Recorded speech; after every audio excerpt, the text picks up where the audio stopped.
Shalom, my very dear friends, and welcome to Parasha Acharei and Kedushim, and also my favorite holiday, the holiday of Shavuot, that for 7 weeks we live with different aspects of Hashem, and we indulge and we become like that. So, what is the Parasha's message, and how does it relate to Shavuot? So, this week, Parasha Acharei Mot, it says afterlife. I always wanted to know what is afterlife. And I was hoping that one day I read in Torah and I will find what it says, and I learn about afterlife. In college, I met this amazing, beautiful couple that they had converted to become Jewish, and I studied with them. And I would study Torah and call him at nights and talk to him and get together very often. So one of the first things I kept looking was, where is afterlife in Torah? And much to my surprise, I did not find it anywhere.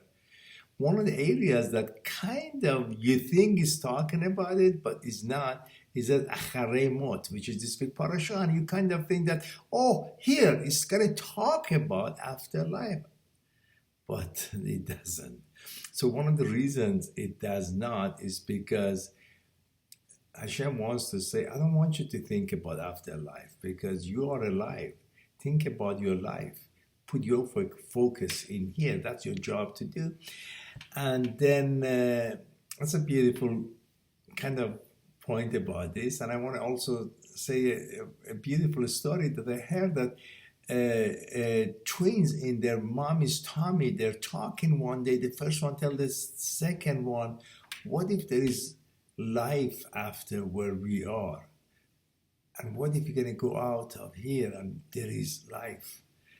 And the second one says, you crazy. No one has ever come back to say that there is something out there. So logically, there is not. And the second one says, look at our hands. What if these hands can touch, can do something? Look at our eyes. What if these eyes can see? Our legs can walk. And the second one says, look, we're here. None of these things works. So what makes you think if we go out there, it's going to work? There is nothing out there. It's just a total nothingness. And this first one says, but what if there is someone who's constantly watching us, and everywhere we are, that person is with us. This person feels us. This person hears us. And this person really is part of us. And again, the second one says, you crazy. I'm not going to talk to you anymore. So Acharei Mot, in a way, is come to say there is something after death. And what is the relationship between this parasha and Shavuot is this. This week is about second chances. We're going to see that Moshe broke the first tablets, and in this week parasha, we received the second tablets. There is a second chance. So why is it that the first one was broken, but the second one was not broken?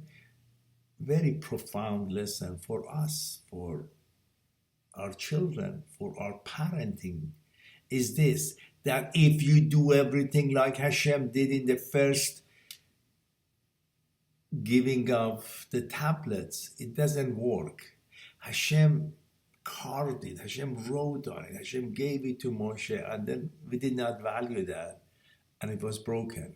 But the second tablets was not like that. Hashem says, you prepare the tablets, you bring it here, and then I will write it. It's a partnership between us and our source, our creator. And because of that, that was never broken.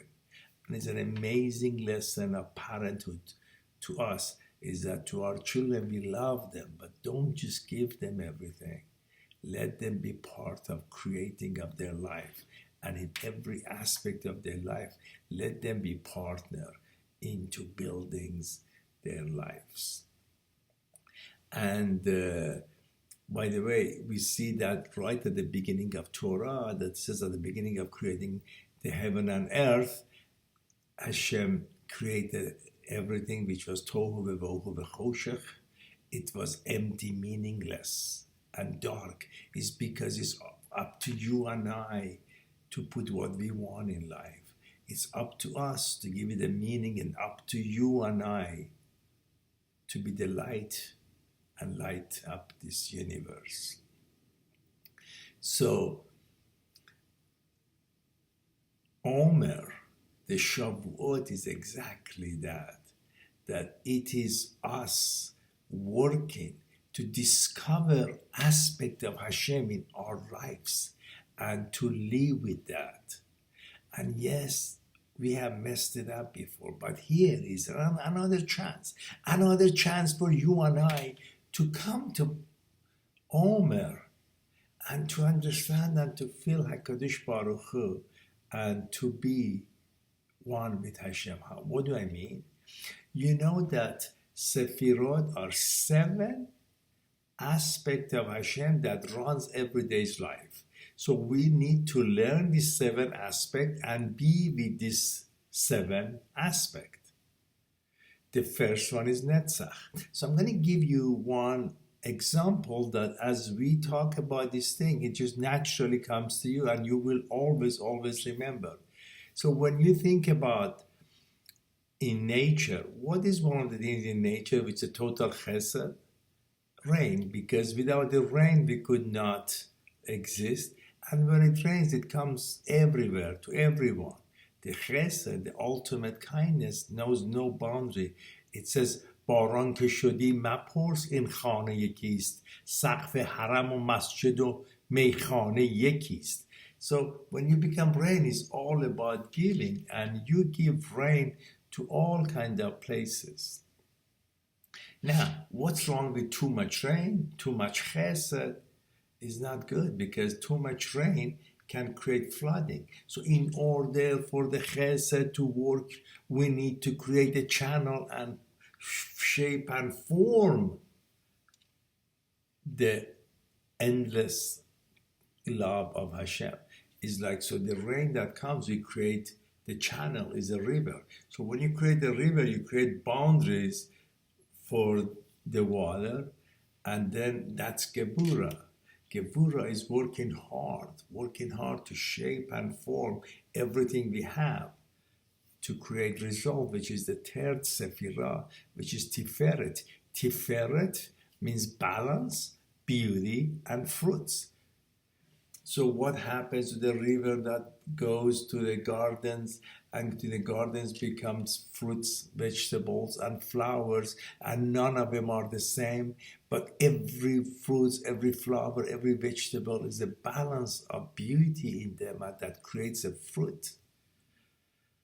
And so once we create the garden of fruits and vegetables and all of that, it's not good enough to say, I created that once. It has to have eternity. So Tiferet, which is one of the name of Hashem, is endless beauty, balance, and fruit that Hashem always created in this universe. The next thing is that Hashem always doing that. That's Netzach. Netzach is eternal. That you don't just create one time, it's always there, like sun is always shining. And then the next Sefer, by the way, this is a week of Netzach that we are doing, and actually today, which is Netzach, Sheba Netzach, that tomorrow is going to be the Yesod, and the Shabbat is, and then the Sunday is going to be the Malchut. So after you create all this eternal balance and beauty and fruits, then you see, wow, the glory of Hashem. Hod is majesty, that Hashem has this universe and everything about Hashem, which is endless majesty. And then also, Hod is the Hodah, that for us to say, wow, I am amazed with you, Hashem, and everything that you have created in this universe. And then I am humbled to see your endless beauty and balance that is forever, and that is Hod, which is next week, and Hod Shebehod, becomes Lag BaOmer, which is a very, very big Kabbalistic day. But maybe we talk about it next week. And then after that, after you see all this Sefirot, then you see the Yesod, the foundation of Hashem, the endless foundation of Hashem. And then we see our own foundation as we experiment all of these things, that who we are. And then after that, it becomes Malchut. You see, this majestic universe is a place for Hashem to reveal himself. And Malchut is for us to build an amazing life and see and live with majesty of Hashem. And so, my dear friends, 4 weeks is about to pass. We have 3 more weeks. So get to know that, learn this aspect of Hashem, live with that, and B'ezrat Hashem become closer and closer with Hashem, and experience all this endless, beautiful aspect of HaKadosh Baruch Hu.